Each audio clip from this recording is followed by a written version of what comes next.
नमस्कार मंडळी. स्वाद आपल्या घरचा या रेसिपी चॅनलवर तुम्हा सर्वांचे अगदी मनापासून खूप खूप स्वागत आहे. मंडळी, छान बाहेरून कुरकुरीत आणि आतून सॉफ्ट असा नाश्ता आणि तोही 10 मिनिटात तयार होणारा तुम्ही कधी खाल्ला आहे का? आणि एकदा का तुम्ही हा नाश्ता बनवलात की वारंवार याच पद्धतीने तयार कराल आणि एकदा घरच्यांनी खाल्ला की विचारतील, आहे की संपला? पुन्हा याच पद्धतीने करशील? तर चला मग आपण रेसिपीला सुरुवात करूया. साधी सोपी घरगुती अशी रेसिपी आहे. तर त्यासाठी लागणारं साहित्य आहे. तर बघा, इथे 1 वाटी आपण जे कांदे पोहे करतो तेच पोहे इथे आपण घेतलेले आहे. सर्व साहित्य एकाच वाटीने मोजून घ्यायचं. फार जास्त साहित्यसुद्धा लागणार नाही. आता कांदे पोहे करतो, सर्वांच्याच घरात पोहे असतातच. तर आता हे पोहे जे आहेत ते आपल्याला स्वच्छ 2 पाण्याने धुवून घ्यायचे आहेत. तर यामधलं पूर्ण जे काळपट पाणी आहे ते आपल्याला काढून टाकायचं आहे आणि स्वच्छ दुसऱ्या पाण्याने सुद्धा एकदा धुवून घेणार आहोत. यातलं आधी पाणी काढून टाकते, धुतल्यानंतर दाखवते तुम्हाला. तर इथे बघा, पोहे आपण स्वच्छ असे धुवून घेतलेले आहेत. आता या पोह्यांमध्ये आपल्याला ताक घालायचं आहे. तर त्याच वाटीने मी इथे ताक घेतलेलं आहे मोजून. तर 1 वाटी ताक आपल्याला घ्यायचं आहे. हलकंसं आंबट असलं तरीही चालेल, पण फार जास्त आंबट घेऊ नका. आता ताक आणि पोहे दोन्हीही आपल्याला एकत्र करून घ्यायचे आहेत आणि पोहे ताकामध्ये आपल्याला भिजवून ठेवायचे आहेत किमान 7 ते 8 मिनटं तरी. वेळ असल्यास तुम्ही 10 मिनटंही भिजवू शकता. तर आता आपण झाकण बंद केलेलं आहे यावरचं आणि बाजूला ठेवूयात. आता एक तुम्हाला अशी झटपट तयार होणारी चटणी सांगते, की तुम्हाला अगदी भाजायचं किंवा यावर फोडणी घालायची अजिबातही गरज पडणार नाही. तर मिक्सरच्या भांड्यामध्ये मूठभर कोथिंबीर घातली. आता इथे साहित्य घेतलं: अर्धा चमचा जिरे, 2 हिरव्या मिरच्या, अर्धा इंच आलं आणि 3 ते 4 लसूण पाकळ्या. आता त्याचबरोबर घेतलेले आहेत मी इथे 2 चमचे शेंगदाणे. सर्व साहित्य या चटणीसाठी लागणारं कच्चंच घेतलेलं आहे, भाजलेलं अजिबातही नाही. शेंगदाणेसुद्धा कच्चेच वापरलेले आहेत. तर आता ही चटणी एकदा तुम्ही करून बघा. झटपट तर तयार होणारी आहेच, पण चवीलाही खूप छान लागणारी आहे. यामध्ये चवीनुसार आपल्याला मीठ घालायचं आहे आणि या चटणीमध्येच आपल्याला चमचाभर तेल घालायचं आहे. तेल जरूर घाला या चटणीमध्ये. आणि सुरुवातीला पाणी न घालता ही चटणी आपण अशीच फिरवून घेणार आहोत. आता यामध्ये आपल्याला पाणी घालायचं आहे आणि चटणी छान बारीक अशी करून घ्यायची आहे. ही चटणी कचोरीबरोबर सुद्धा एकच नंबर लागते बरं का. एकदा करून बघा तुम्ही आणि खाऊन बघा कचोरीबरोबर किंवा इतर दुसऱ्या कुठल्याही नाश्त्याबरोबर. खूपच छान लागते. आता चटणी बारीक करून घेणार आहोत. तर बघा, आपली चटणी तयार झालेली आहे आणि या चटणीवर तुम्हाला अजिबातही फोडणी घालण्याची गरज नाही. अगदी चमचाभर तेलामध्ये ही चटणी तयार झालेली आहे. आता ही आपण एका भांड्यामध्ये काढून घेणार आहोत आणि चटणीचा रंग असाच हवा असेल तर चटणी एका वाटीमध्ये काढून लगेचच फ्रीजमध्ये ठेवून द्यायची. तिचा रंग हा तसाच राहतो. तर आता चटणी तर तयार झालेली आहे आपली. तर इथे आता आपण पोहे बघणार आहोत. तर यामध्ये जे आपण ताक घातलेलं होतं ते पोह्यांनी शोषून घेतलेलं आहे आणि पहिल्यापेक्षा पोहे छान फुलल्या गेलेले आहेत. तर आता आपल्याला एकदा हे एकत्र करून घ्यायचं आणि आता आपण हे सर्व साहित्य मिक्सरच्या भांड्यामध्ये घालून घेणार आहोत. तर इथे ताक आणि पोहे सुरुवातीला मिक्सरच्या भांड्यामध्ये घालून घ्यायचे आहेत आपल्याला आणि नंतर मग यामध्ये आपल्याला घालायचा आहे तो म्हणजे रवा. रवा इथे जाड बारीक कोणताही तुम्ही घेऊ शकता. तर ज्या वाटीने आपण पोहे ताक मोजून घेतलेलं आहे त्याच वाटीने आपल्याला रवा मोजून घ्यायचा आहे. तर 1 वाटी रवा मी इथे मिक्सरच्या भांड्यामध्येच घालणार आहे. रवा आपण मुरण्यासाठी ठेवलेला नव्हता. तर आता इथे रवा घालून झाल्यानंतर आपल्याला यामध्ये पाणी न घालता सुरुवातीला हे असंच फिरवून घ्यायचं आणि यामध्येच मी मिरचीसुद्धा घालून घेतलेली आहे. आवडत असल्यास आलंसुद्धा घालू शकता. तर आता हे फिरवून घेणार आहोत आपण. तर इथे आता बघा, मिश्रण घट्टसर झालेलं आहे कारण रवाही पाणी शोषून घेतो. आता यामध्ये सारख्याच वाटीने आपण 1 वाटी पाणी घेतलं, पण यामधलं आपण अर्धी वाटी पाणी वापरणार आहोत. तर आता आपण पाणी घालून घेतलेलं आहे आणि मिश्रण परत आपल्याला छान बारीक करून घ्यायचं आहे. तर इथे मिश्रण आपलं बारीक करून झालेलं आहे.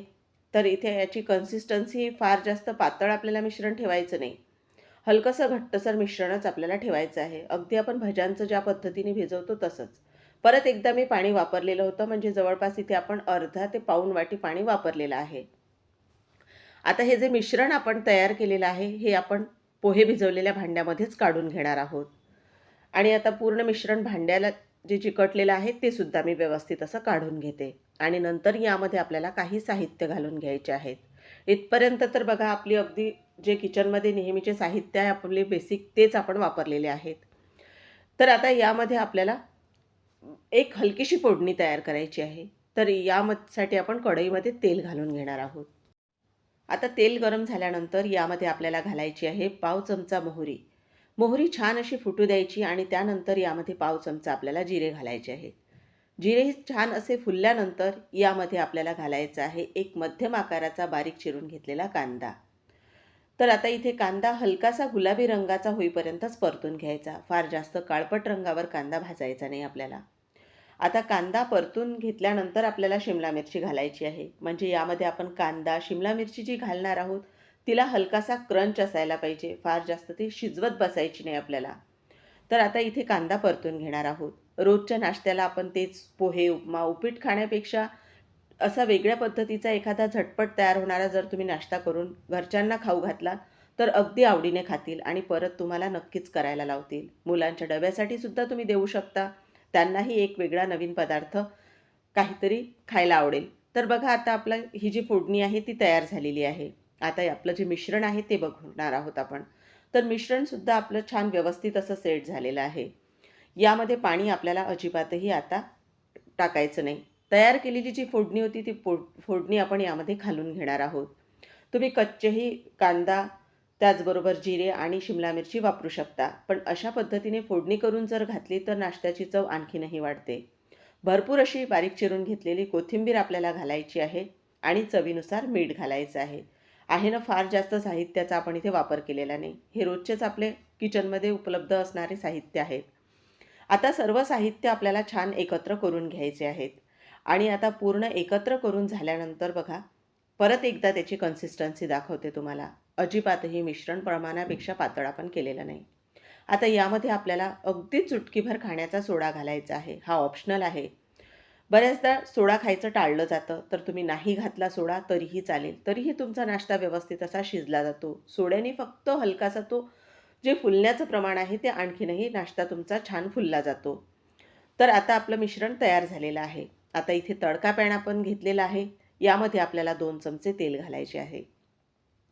2 चमचे तेलामध्येच हा नाश्ता आपण तयार करणार आहोत आणि यामध्ये घालायचं आहे आपल्याला पांढरे तीळ चमचाभर आणि गॅसची स्पीड सुरुवातीपासून शेवटपर्यंत कमीच ठेवायची. यामध्ये आता आपल्याला 2 ते 3 चमचे मिश्रण घालायचं आहे.